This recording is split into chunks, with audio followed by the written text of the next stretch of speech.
Graeme Murty, welcome to this one-to-one. Delighted to get the chance to chat to you. I'm going to rhyme off a few names to you. Bill Struth, Scott Simon, Willie Waddle, Jock Wallace, Walter Smith, Graham Souness and Graeme Murty. Your name will forever be etched in Rangers history. What does that mean to you? It's something I'm immensely proud of, and it's something that I will never ever take for granted. It's something that I'm immensely conscious that I need to defend with everything that I have, the reputation and the tradition of this football club. But just to be mentioned in the same sentence as those guys really makes my hair stand up on end, and as I've said, I'm immensely honoured. Let me take you back. Suddenly you're a development manager, and then you're steadying the ship, holding the reins, and then all of a sudden you have to go back to your wife and say, by the way, I think I've got this job. I think I've got this job. Talk me through the madness of that. Her words were, "Brilliant, you'll be great, crack on." And it kind of took me back a little bit, but that's the kind of person she is. That's the kind of support I have at home. And I have to say, that's the kind of support I've had here. At this training ground, the staff here have been fantastically embracing, fantastically warm and fantastically supportive.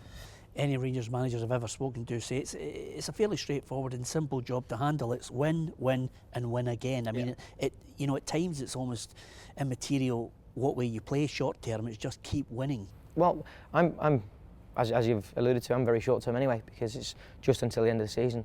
But I'm a firm believer that what you do every day determines your chances of winning. And the culture here is about making sure we're ruthless, we're relentless, we're powerful, and we work towards being better than we currently are. And I think that's a really, really big statement for the players. We need to work and move forward. We need to get better every day. The players have embraced that. I have to say the players have been brilliantly supportive.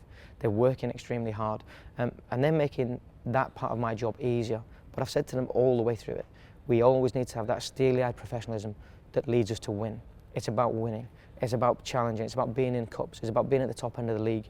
And you only do that by understanding we all succeed together or we all fail individually. So they have to come together with me and the staff to put us in a better place than we currently are. And I have to say that currently we're doing that. We're moving forward and we're showing good signs. But I'm really cognizant that's all they are. In this city, it only matters between one team and the other. It's almost as if, where you finish above Celtic is how you're judged on your success. Yep. Yours is a little different. You've got the most difficult job in my mind, because people are now suggesting, well, wait a minute, you either get into the Scottish Cup final and finish second, or it's nigh on impossible you're going to get the job.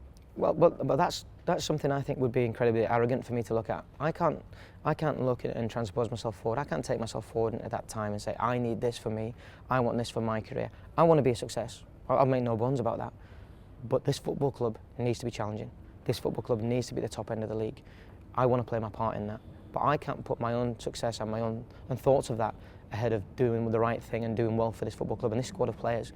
So if we do the things properly on a daily basis, then I will be judged on that. And where we finish will be where we deserve to finish. But the work that we put in has a good part in determining that. So we have to make sure that every single day we're conscious of the end result, where we want to be. And I said to the players when I first came in, my minimum is I want this and I want this, because in that way we'll all be successful. And no matter what your contractual status as a player or as a coach or as a manager, we all can be successful together if we come together. And the players have looked at that, and I have to say they're running with it. And the atmosphere within the squad, within the group, is positive. I've challenged all the players to bring positive energy to the group every single day. Playing, not playing, injured, not injured, in the squad, not in the squad. You have a job to bring positive energy, as I do, to make us better. And we are only at the start of it, but I believe there are some good signs. You've got James Tavernier committing himself for 3.5 years. Do you think he's a future Rangers captain? Is that the type of player you think epitomises the way ahead for Rangers? Well, if you ask James would tell me it's a disgrace he wasn't the captain earlier. I believe that James has areas of development. The reason I gave him the captaincy against Ayr was that I wanted to reward him for consistently, I believe, being the best player in his position in the country. I believe he is that. But also I wanted to challenge him, not only just to think about his game, but to look at his role as a leader of men and his role as pushing our culture forward and our way of operating forward, because I believe he can do that. I believe he can be more conscious of that, not just his own game. That will be a big step in James's development. I think he's ready for that next step, and I think the fact that he's committed to the football club for that length of time says that he believes he's ready for that next step as well, but also that he believes that we're on the right path as a football club. Because if he didn't, he wouldn't stay. He wouldn't be here. And the fact that he has done that pleases me no end as a manager. What type of football would you like to see Rangers play? What's Graeme Murty all about as far as the way you want them to play, the type of player you need here? It's really interesting actually. There's different parts to my character. There's the purist that loves football in its purest form and almost tiki-taka like. There's a pragmatist that's just about winning.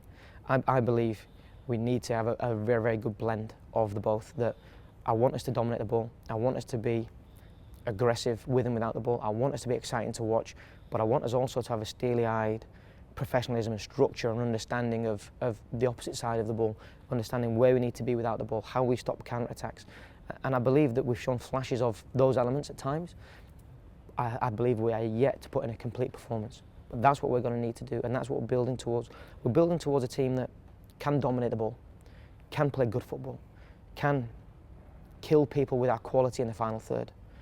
But also, if it comes down to a fight, if it comes down to a scrap, if it comes down to a battle, we have people who can manage that part of it as well, because I believe that the very, very best teams, I go back to my favourite team, Liverpool growing up, with Souness in the centre of the pitch, they could do anything. They could beat you with a ball, but if you were ready for a fight or if it was a physical contest you wanted, they could beat you with that as well. I believe that there is room within all of football for those attributes, and I believe we're building towards that.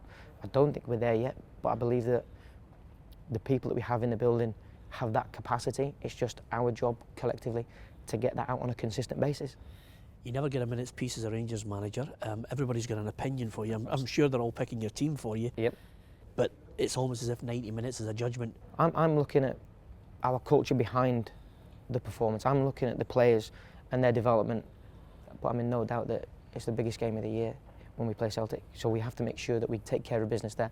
But you've got no worries in terms of motivation. You've got no worries in terms of atmosphere, because it's always going to be of the very, very highest level. What we have to make sure is that when that game comes around, it's a meaningful game at the top of the league. So before that game comes along, we have steps along the way that we have to make sure that we complete to make that game meaningful. Because if we don't, and we only concentrate on that, we would have let ourselves down and fallen over, as we have done this season at times, in games where we could and should have done better. Is anything less than second a failure in your mind? Well, let's not look at failure, let's look at positives. Would second be a positive from where we've come from? I believe it would. Is that the challenge, is that the aim? Absolutely. But we want to finish as high as we possibly can. So until anything else is totally ruled out, we'll be aiming to finish just as high as we possibly can. But the season's not over. There are many, many games to go. And I've got no doubt this season will throw up lots and lots and lots of twists. So as I've said, see that game against Celtic, we've got to make sure that that game becomes a meaningful game. Do you believe with the squad you have you can win the Scottish Cup? Yes, no doubt. Morelos, James Tavernier's already told me he gave him pelters for that miss against Ayr United. That's dressing room humour, but I think a lot of people forget he's a young boy. Can you hold on to him? Do you see him like James as the future? He's 21 and he scored lots of goals. But we can improve his scoring ratio, we can improve his understanding, we can improve lots and lots of different areas of his game. He doesn't need to leave to actually realise his international aspirations, because he's at a massive, massive club. We're on TV every other week. We've got a massive following around the globe. So he can actually fulfil his international aspirations staying here. But let's not underestimate the fact he's come from a Finnish league. He's come into us, learning a new culture, learning a new style of play. If he does it, will be ultimately down to him. But we have, I believe, a perfect stage for him to go and realise those things. And last point, not a lot of people would know this, but if you walk down Reading, you probably get stopped every 100 yards for what you achieved down there, in their side. What would it mean to you to be walking around as a Rangers manager who's delivered silverware after the difficult period that the club's came through over the last 4 or 5 years? The club has been through a lot. And we, as employees of the club, are building towards where we want to be.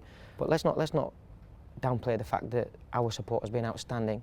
During the dark times, during the times when people were hurting, fans came in thousands and thousands and thousands. So this squad has the ability to repay that support, because I think we're on the cusp of getting to where we want to be. We aren't there yet, but we're getting closer all the time. It's our challenge to continue to move it closer and never be happy, never be set, never be satisfied until we're back there.